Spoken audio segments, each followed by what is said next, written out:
Olá, tudo bem? Contabilidade pública e orçamentária. Receita de capital. A classificação por origem de recursos das receitas de capital compreende o seguinte esquema: operações de crédito, alienação de bens, amortização de empréstimos, transferência de capital, outras receitas de capital e receitas de capital intraorçamentário. Esses valores são calculados pela Casa do Distrito Federal para que não haja nenhum problema na liberação das verbas. Classificação por grupos. As receitas públicas são classificadas em 4 grandes grupos, como descrito a seguir: receita administradas, receitas não administradas ou vinculadas, receitas diretamente arrecadadas e operações de créditos. Essas operações são todas feitas minuciosamente por pessoas qualificadas para evitar qualquer tipo de problema financeiro ou qualquer tipo de problema de liberação das verbas do governo. Classificação quanto à afetação do patrimônio.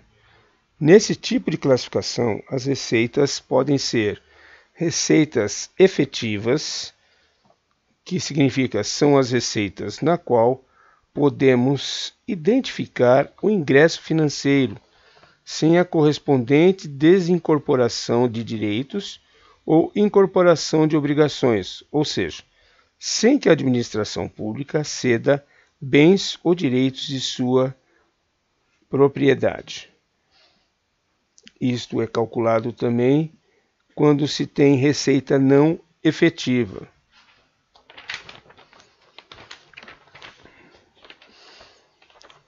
Esse tipo de receita não efetiva não altera a situação líquida patrimonial, já que se originam de fatos permutativos, que, por natureza, não alteram o patrimônio líquido. Quando se fala permutativo, ele pode transferir de um investimento ou de uma receita para outra, sem precisar calcular novamente esse valor da receita não efetiva. Podemos observar aí que é tudo calculado minuciosamente, estatisticamente, para evitar qualquer tipo de problema financeiro, pois as receitas efetivas e não efetivas, elas têm um fundo importantíssimo na classificação quanto à afetação do patrimônio. Classificação quanto à coercitividade.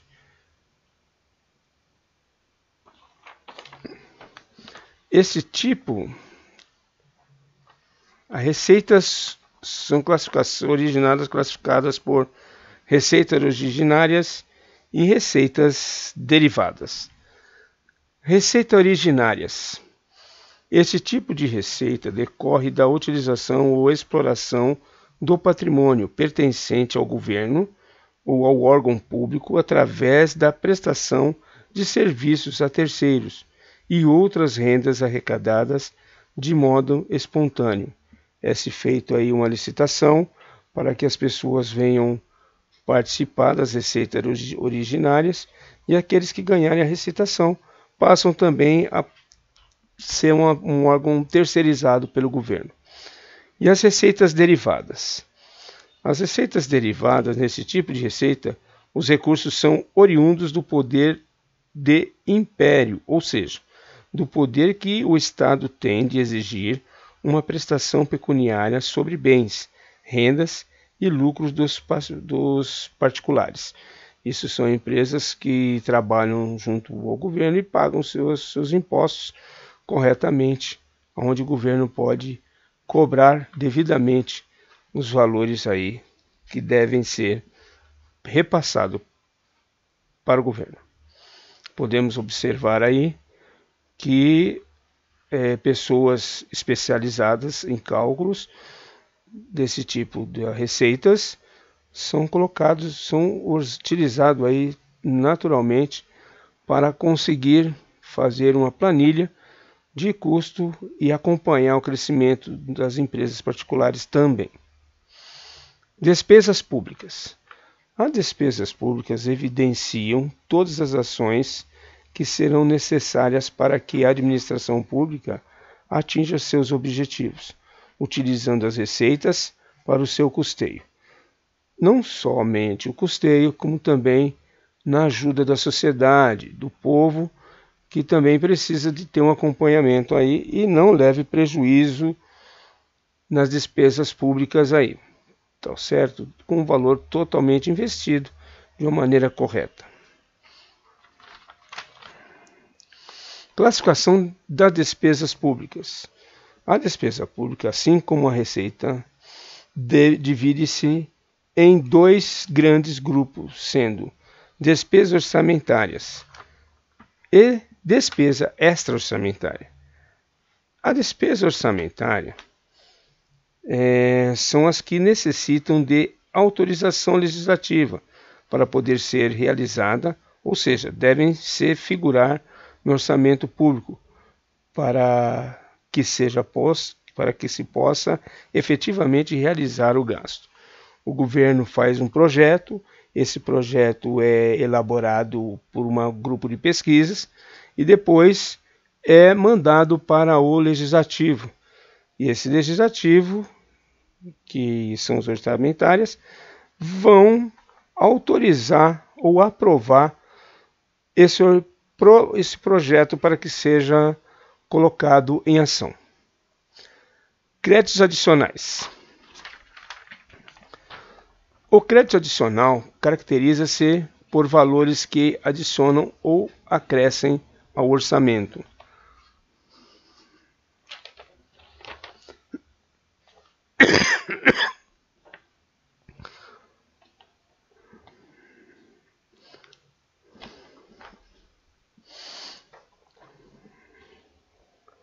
Os créditos adicionais são classificados em suplementares, especiais, extraordinários. Créditos suplementares são autorizados para reforço de dotação orçamentária que por qualquer motivo tornaram-se insuficiente, isto é, haverá uma complementação direta de um tipo de despesa que já havia sido discriminada no orçamento público.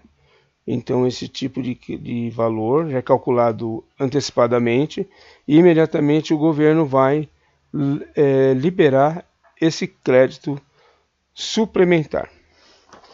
E os créditos especiais? Créditos especiais são destinações para despesas que não estavam relacionadas no orçamento, ou seja, para despesas que não têm dotação orçamentária.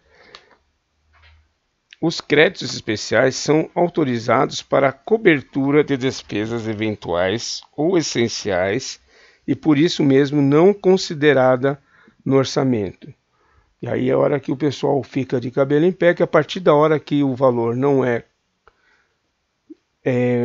planejado ou projetado para aquele crédito especial, imediatamente o governo é obrigado a fazer uma nova conta, um novo projeto para poder conseguir fazer o encaixe desses créditos especiais aí. Créditos extraordinários. A abertura dos créditos extraordinários somente será admitida para atender às despesas imprevisíveis e urgentes, como as decorrentes de guerra, comoção intestina ou calamidade pública. Isso significa que é um dinheiro que o governo coloca como reserva e essa reserva só poderá usar em casos de extrema urgência ou de extrema necessidade, onde não tem uma outra maneira de entrar em ação, a não ser usando esses créditos extraordinários.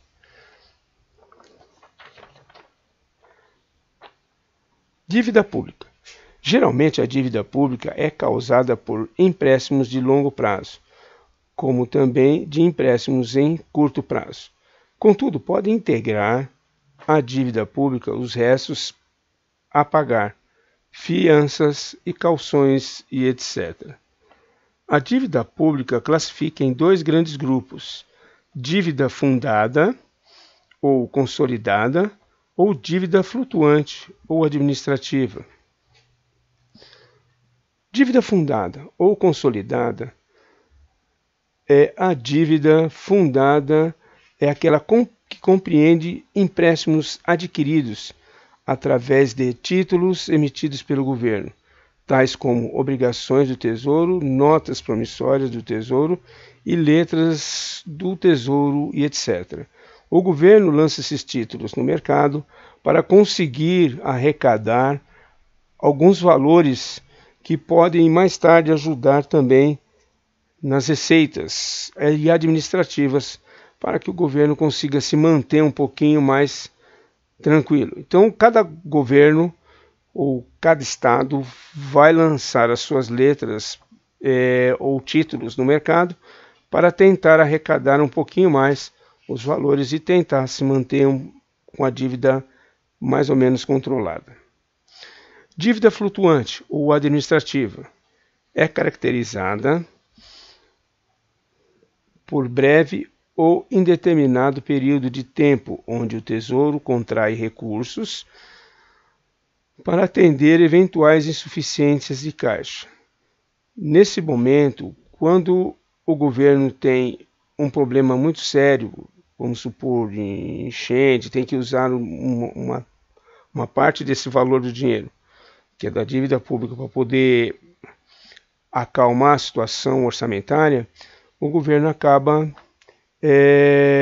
usando essa dívida flutuante e administrativa, tentando equilibrar no momento que precisa, e na hora que o governo tiver com problemas sérios aí de a dívida começar a apertar, ele vai nessa dívida flutuante e tenta resgatar os papéis para tentar equilibrar o orçamento ou as dívidas públicas no caso aí. Companheiros, obrigado pela atenção. Desculpa qualquer coisa aí, a gente se encontra pela próxima aí. Até mais.